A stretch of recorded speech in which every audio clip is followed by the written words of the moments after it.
Nepali radio नेटवर्कको राति 8 बजेको नेपाली खबरमा खबर सहयात्री दीपक जोशीको नमस्कार। नेपाली खबर काठमाडौँ उपत्यकामा रेडियो एनआरएन 99.1, रेडियो nrn.com र ठाउँ ठाउँका रेडियो स्टेशनहरूबाट एकसाथ प्रसारण भइरहेको छ।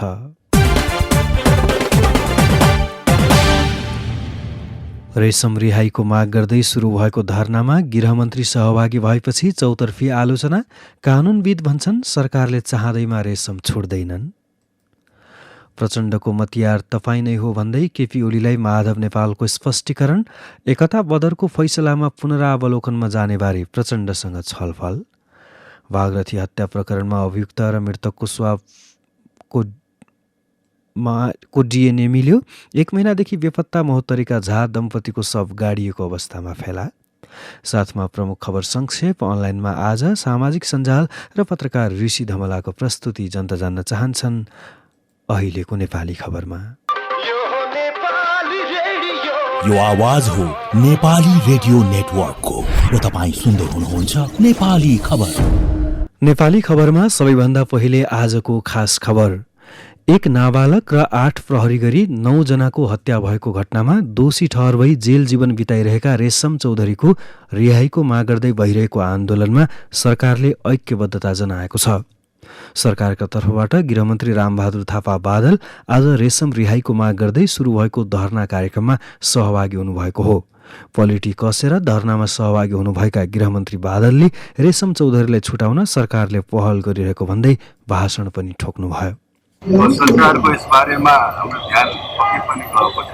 प्रधानमन्त्रीको तर्फबाट सरकारको तर्फबाट म अहिले यहाँहरूको सामु उपस्थित भएको छु। सरकार पनि यो समस्यालाई सकेसम्म छिटोभन्दा छिटो समाधान गर्ने पक्षमा छ। 2072 साल भदौ 7 गते कैलालीको टिकापुरमा थरवट आन्दोलनका क्रममा हिंसा भड्किँदा एक नाबालक र 8 प्रहरीसहित 9 जनाको हत्या भएको थियो। उक्त घटनाका मुख्य योजनाकार रहेको आरोपमा रेशम चौधरीलाई जिल्ला अदालत कैलाली र उच्च अदालत दिपायलले दोषी ठहर गरेको छ। हाल सर्वोच्चमा यो मुद्दा विचाराधीन छ। राजनीतिक घटनाक्रमले केपी शर्मा ओली नेतृत्वको सरकारको खुट्टा लडखडाएसँगै रेशम रिहाईको मागले राजनीति फेरि गरमाएको हो। तर वरिष्ठ अधिवक्ता दिनेश त्रिपाठी सरकारले चाहँदैमा रेशमको रिहाई हुन नसक्ने तर्क गर्नुहुन्छ। राजनीतिक निर्णय गरेर अदालतमा विचाराधीन मुद्दालाई चाहिँ निरस्त गर्न मिल्दैन। त्यो त सर्वोच्च अदालतमा विचाराधीन छ। दुई तरफले चाहिँ दोषी करार गरिसकेको छ। के हुन्छ सर्वोच्च अदालतको फैसलाले हुन्छ। सर्वोच्च अदालतको डोमेनमा प्रवेश गरेर राजनीतिक सुविधाको लागि कसरी त्यसलाई निरस्त गर्न मिल्छ। जे हुन्छ अदालती प्रक्रियाबाट हुन्छ। अदालती प्रक्रियामा यो कहीँ कतैबाट हस्तक्षेप हुनु हुँदैन। जनता समाजवादी पार्टीले सरकारलाई समर्थन दिन रेशम रिहाईको मागलाई पहिलो शर्त बनाएको छ। गृहमन्त्री बादल रेशमको रिहाईको माग गर्दै भएको धरनामा सहभागी हुनु सहितका पछिल्ला घटनाले सत्ता टिकाउन प्रधानमन्त्री ओली पनि रेशमलाई रिहा गर्नुपर्ने जसपाको माग पूरा गर्न सहमत भएको बुझिन्छ।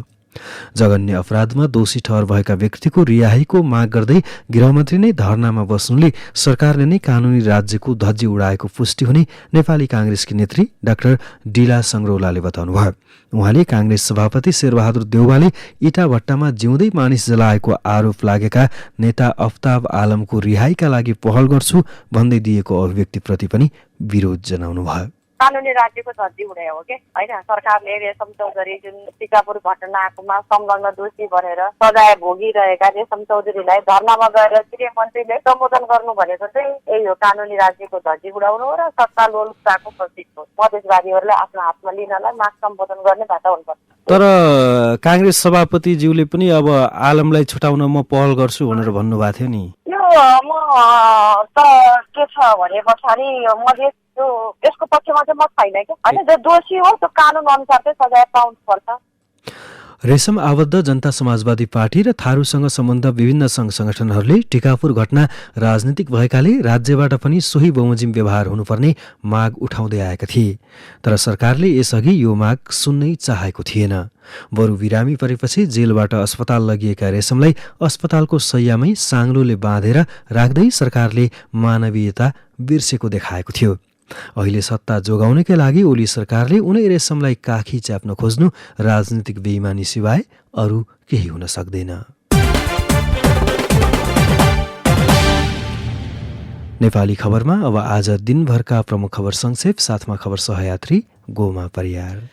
नेकपा एमालेका नेता माधव कुमार नेपालले पार्टी अध्यक्ष केपी शर्मा ओली समक्ष लिखित स्पष्टीकरण दिनुभएको छ। पार्टीले सोधेको स्पष्टीकरणको जवाफ नेता नेपालले पठाउनु भएको हो।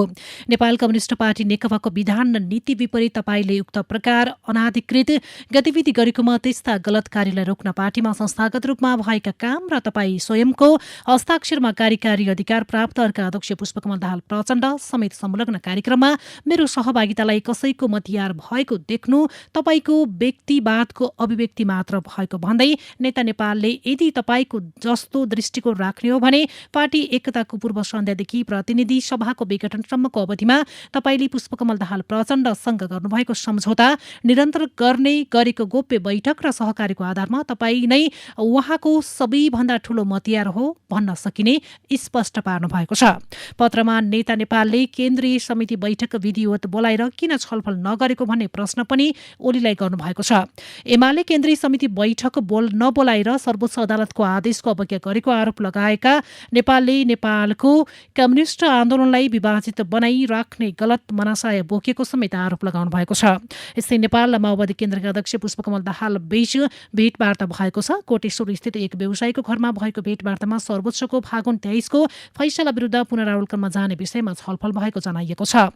सर्वोच्च अदालतले नेकपा बदर गरी एमाले र माओवादी केन्द्रमा फर्काइदिएपछि खनाल नेपाल समूह अध्यक्ष केपी शर्मा ओलीको विरोधमा आन्दोलित छन्। यसैबीच आजको भेटमा प्रचण्डले नेपाललाई आफूहरू सर्वोच्चको फैसलामाथि पुनरावलोकनमा जाने बारे जानकारी गराउनु भएको थियो। जवाफमा नेपालले आफूहरूको समर्थन रहने बारे अवगत गराउनु भएको थियो।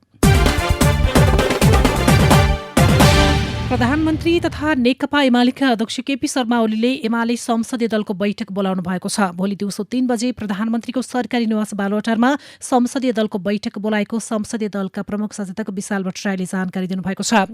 यसअघि बालुवाटारमा आयोजित संसदीय दलको बैठक माधव कुमार नेपाल समूहले बहिष्कार गरेको थियो।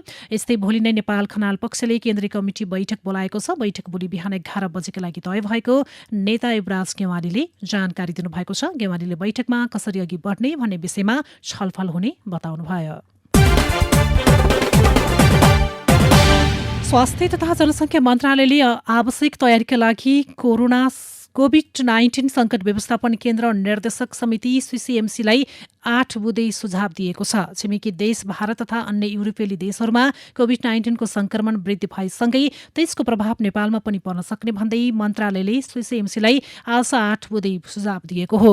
मन्त्रालयले विशेष गरी तराईका जिल्लाका नेपाल र भारतबीच सीमा नाकाबाट नेपाल प्रवेश गर्ने क्षेत्रमा निगरानी बढाउने र केन्द्रबाट अनुगमन गर्ने त्रिभुवन अन्तर्राष्ट्रिय विमानस्थलमा आन्तरिक र अन्तर्राष्ट्रिय आगमन तथा प्रस्थान कक्षमा निगरानी बढाई स्वास्थ्य परीक्षणमा थप सक्रियता बढाउने स्वास्थ्य तथा जनसङ्ख्या मन्त्रालयले पूर्व तयारी योजना बनाउन र हाल सञ्चालनमा रहेका सीमानाकालाई कोभिड-19 को संक्रमणको अवस्था हेरी पुनरावलोकन गर्ने र संक्रमण दर उच्च हुन पुगेमा नाका घटाउनेतर्फ गृह मन्त्रालयले आवश्यक गृह कार्य गर्नुपर्ने लगायत सुझाव दिएको विज्ञप्ति मार्फत जनाइएको छ। यता कोरोना संक्रमण रोकथामका लागि लकडाउन नहुने स्पष्ट पारेको छ। कोरोनाको दोस्रो लहरबाट जोगिनु पर्ने अवस्था सँगसँगै आर्थिक सामाजिक क्रियाकलापलाई नियमित गर्नुपर्ने भएकाले स्वास्थ्य मापदण्डलाई कडाइका साथ पालना गराउने तर लकडाउन र सीमानाका बन्द नगरिने अर्थमन्त्री विष्णु पौडेलले बताउनु भएको छ। यसैबीच शिक्षा मन्त्रालयले स्वास्थ्य सुरक्षाको मापदण्ड अपनाई विद्यालय निरन्तर सञ्चालन गर्न निर्देशन दिएको छ। कोरोनाको संक्रमण पुनः बढ्न थालेको सन्दर्भमा मन्त्रालयले यस्तो निर्देशन दिएको हो। शिक्षा विज्ञान तथा प्रविधि मन्त्री कृष्ण गोपाल श्रेष्ठ सहित आज मन्त्रालयमा बसेको बैठकमा कोरोनाको संक्रमण र त्यसबाट हुने जोखिमबारे शिक्षक तथा विद्यार्थीको स्वास्थ्य र शिक्षण संस्थाका क्रियाकलापमा पर्न सक्ने प्रतिकूल असरका विषयमा समीक्षा गरिएको छ। यस्तै भारतले एक्सपोर्ट र एस्ट्राजेनेकाले विकास गरेको कोभिसिल्ड खोपको आपूर्तिमा अस्थायी रोक लगाएको छ। भारतीय विदेश मन्त्रालय स्रोतका अनुसार आजदेखि खोप वितरण रोकेको बीबीसीले जनाएको छ। यसैगरी नेपालमा आज थप 120 जना संक्रमित थपिएका छन्। यो सँगै नेपालमा संक्रमितको कुल संख्या 2,76,509 पुगेको छ। मन्त्रालयका अनुसार आज 85 जना संक्रमित डिस्चार्ज भएका छन्। यो सँगै हालसम्म डिस्चार्ज हुनेको कुल संख्या 2,72,272 पुगेको छ।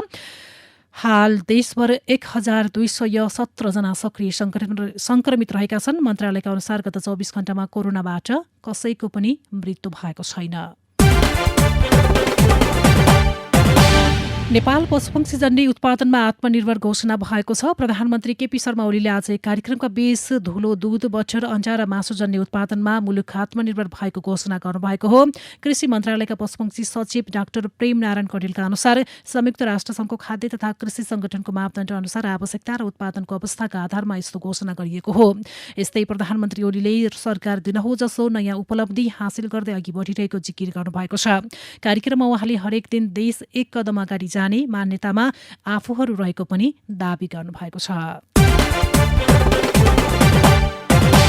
वाग्रती हत्या प्रकरणका अभियुक्त दिनेश भट्टको डीएनए मृतकको भसाइनल स्वाबबाट निकालिएको डीएनएसँग मिलेको छ। केन्द्रीय प्रहरी विधि विज्ञान प्रयोगशालामा गरिएको परीक्षणबाट डीएनए मिलेको पाइएको छ। सुदूरपश्चिम प्रदेश प्रहरी कार्यालयका प्रवक्ता मुकेश सिंहका अनुसार जिल्ला अस्पताल बैतडीमा गरिएको पोस्टमार्टमका क्रममा डीएनए परीक्षणका लागि भसाइनल स्वाब निकालिएको थियो। स्वाबबाट प्राप्त नमुना मिलेसँगै प्रकरणको अनुसन्धान थप बलियो बनेको सिंहले बताउनुभयो। 1 महिनादेखि बेपत्ता बहुतरीको पिपरा गाउँपालिका 5 सहोजबाका झा दम्पतिको शव फेला परेको छ। प्रहरीले आज बहुतरीको पिपरामै उनीहरूलाई मृत अवस्थामा फेला पारेको हो। पिपरा 5 सहोजबाका 65 वर्षीय मुसाफिर झा र उनकी 60 वर्षीय श्रीमती गीता देवी फागुन 10 गते राति घरमा सुतिरहेकै स्थानबाटै बेपत्ता भएका थिए। शव सडिसकेको अवस्थामा रहेको प्रहरीले जनाएको छ। मुसाफिर झाले लगाएको टी सर्टबाट पहिचान खुलेको बहुतरीका प्रहरी प्रमुख एसपी दिनेश आचार्यले जानकारी दिनुभयो। नेकपा माओवादी केन्द्र समर्थित विद्यार्थी संगठन अनिरा सुब्यू क्रान्तिकारी बिउतिएको छ। सर्वोच्च अदालतको फैसलापछि पुनर्जीवित भएको माओवादी केन्द्र निकट विद्यार्थी संगठन पदाधिकारीको बैठकले आज पुरानै पदाधिकारी बिउत्याउने निर्णय गरेको हो। यसअघि एमाले निकट अनिरा सुब्यू संघको एकताबाट एकीकृत संगठनको नाम अनिरा सुब्यू रहेको थियो। अनिरा सुब्यू क्रान्तिकारी बिउतिएपछि पुरानै पदाधिकारी पनि पुनर्जीवित भएको छ। भारतमा 40 वर्ष जेल बसेर नेपाल फर्किएका इलामका दुर्गा प्रसाद तिमसेनाले नेपाली नागरिकता पाउनु भएको छ। उहाँले आज जिल्ला प्रशासन कार्यालय इलामबाट नागरिकता लिनुभएको हो। उहाँलाई सहायक सिडिओ धरेन्द्र चापागाई र प्रमुख प्रशासकीय अधिकृत देवीचरण भुयालले नागरिकता प्रदान गर्नुभएको हो। बंगलादेशका प्रधानमन्त्री शेख हसिनाले दक्षिण एसियाली मुलुकका नेता र नीति निर्मातालाई एक आपसमा मिलेर काम गर्न आग्रह गरेकी छन्।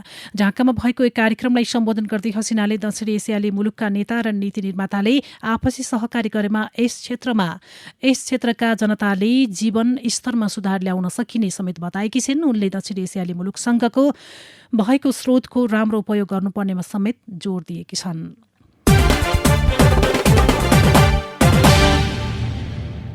नेपाली राष्ट्रिय क्रिकेट टोलीले त्रिदेशीय सिरिज खेल्ने पक्का भएको छ। नेपालले नेदरल्यान्ड्स र मलेसियासँग त्रिदेशीय सिरिज खेल्ने पक्का भएको जनाइएको छ। ज्ञानका अनुसार नेपालले टियु क्रिकेट मैदानमा अप्रेलको मध्यतिर सिरिज खेल्ने भएको छ र शहीद स्मारक सी डिभिजन लिग फुटबलमा चर्च बोइज युनाइटेड बराबरीमा रोकिएको छ। आज भएको खेलमा चर्च बोइज सानिपा क्लबसँग गोल रहित बराबरीमा रोकिएको हो। एन्फामा दुवै टिमले पाएको मौकालाई सदुपयोग गर्न सकेनन्। अघिल्ला 3 खेलमा जित निकालेको चर्च बोइजले सानिपा विरुद्ध गोल गर्न असफल भएको हो।